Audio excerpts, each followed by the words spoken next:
Imagine this. You're standing in front of your entire family at what should be a beautiful celebration, your parents' retirement party. You've worked hard, saved for years, and carefully prepared a gift that comes from the heart.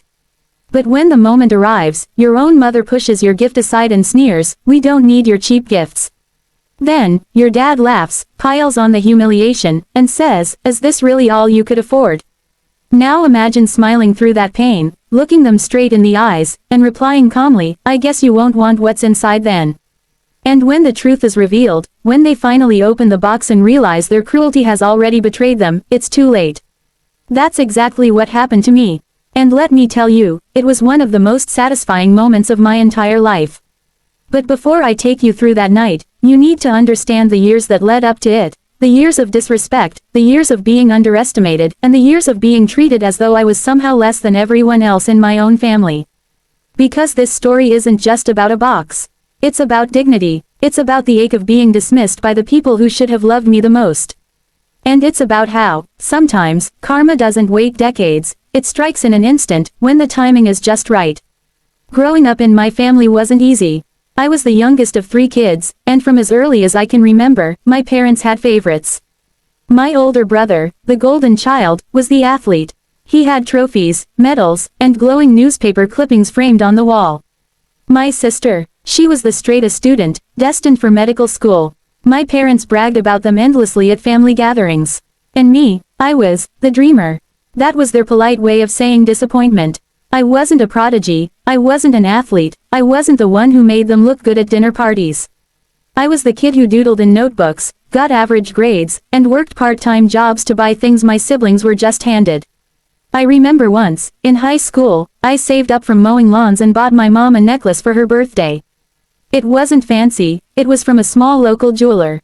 When I gave it to her, she looked at it, forced a smile, and said, "That's nice. Maybe one day you'll be able to afford something real." My dad chuckled, ruffled my hair, and said, "Don't worry, you'll catch up to your brother and sister eventually." Moments like that add up. They sink into your skin, make you feel small, invisible. And though I tried to brush it off, though I told myself I didn't care, the truth was, I did. I wanted their respect more than anything. Fast forward to adulthood, I didn't take the traditional path. I didn't become a doctor like my sister, or a corporate manager like my brother. I started small, working odd jobs, learning trades, building skills. Eventually, I found my way into real estate, not glamorous at first, but it grew. I worked quietly, invested carefully, and built something sustainable. It wasn't flashy, but it was mine. My parents barely noticed. At family dinners, they'd ask me polite questions, then turn to my siblings for the real stories. I could have told them about my business deals, about the property I managed, about the risks I took that paid off. But I didn't bother. Why feed them a story they'd dismiss anyway? Still, despite everything, I wanted to honor them. 40 years of work, raising a family, building a life, it mattered. Even if they never valued me the way I wanted to do something that would show them I cared. So I planned, quietly, patiently. For years, I'd been saving for something special, a retirement gift that would truly make a difference. A vacation home by the beach. Nothing over the top, but beautiful, peaceful, fully paid for, and in their names. The plan was to present it at their retirement party. I imagined the surprise, the joy. Maybe, just maybe, it would be the moment they finally looked at me with pride. The night of the party arrived. The hall was buzzing with chatter, golden decorations draped across the walls, tables set with sparkling glasses, music playing softly in the background. Neighbors, friends, co-workers, extended relatives, all gathered to celebrate my parents' milestone. I walked in holding the gift box. It was small, plain, wrapped in simple brown paper. I could have dressed it up with shiny bows and glittery wrapping, but I didn't. I wanted the surprise to be inside, not outside. As the evening went on, people began presenting their gifts. My brother gave them an expensive bottle of imported wine, his name engraved on a golden plaque attached to it. My sister gave them matching luxury watches, sleek and shiny. Applause, nods, admiration all around. Then it was my turn. I walked to the table, my heart pounding. I placed my little box on top of the pile. And that's when it happened. My mom looked at it, tilted her head, and said, loudly enough for several guests to hear, "We don't need your cheap gifts." The words hit me like a punch in the gut. A hush fell over the immediate circle. My dad chuckled, shaking his head, and added, "Is this really all you could afford?" Heat rushed up my neck. My ears burned. For a moment, I felt like I was 10 years old again, holding that necklace she'd brushed off decades ago. The humiliation clawed at me. Around me, I could feel people shifting uncomfortably, some smirking, others pretending not to have heard. Inside, my heart was racing, my throat tight. I wanted to lash out, to shout, to tell them everything I'd been holding in for years. But instead, I breathed.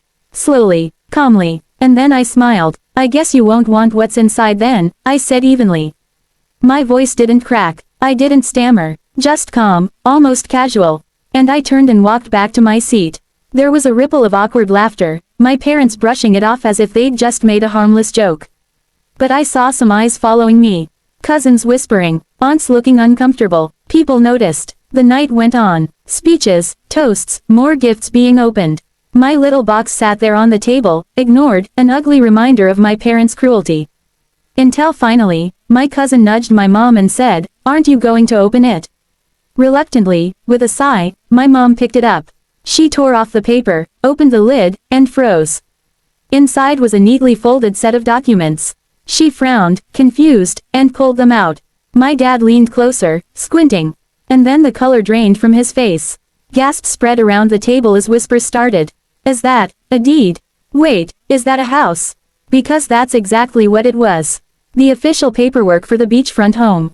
In their names. Paid for. Signed. Final. The room went silent. My mom's hands trembled. My dad's mouth opened, then closed again. For once, they had nothing to say. Finally, my mom stammered, "We were only joking." My dad added, "We didn't mean it like that." But the excuses sounded hollow. Everyone had heard what they said. Everyone saw their mockery. And now, everyone was watching their shame. I sat back in my chair, sipping my drink. My heart, which had been racing all evening, finally slowed. For the first time, I felt calm, powerful, free, because here's the truth. I didn't need their gratitude anymore. The gift wasn't for their approval. It was for me, to show myself that I was enough. That I had grown, built, and achieved something real, despite everything. For the rest of the night, people whispered about it. Some relatives shot me knowing glances, little nods of respect. Others avoided my parents' eyes. The party continued, but the mood had shifted. My parents' moment of glory was overshadowed by their own cruelty, exposed in front of everyone. And me, I didn't need to gloat. I didn't need to rub it in. The look on their faces, the silence that followed, that was revenge enough. Here's what I learned that night. Sometimes, revenge isn't loud. It's not about yelling, fighting, or proving someone wrong in the heat of the moment. Sometimes, the sweetest revenge is patience. Letting people underestimate you, letting them show their true colors, and then, at the perfect moment, letting the truth shine brighter than any words ever could. They thought they could laugh at me forever. That I'd always be the child with cheap gifts and small dreams. But that night, they learned something they'll never forget. Respect can't be bought with watches or wine. It's earned, and when you throw it away, you might just lose more than you bargained for. If this story gave you chills, smash that like button and tell me in the comments, what's the most satisfying revenge you've ever witnessed?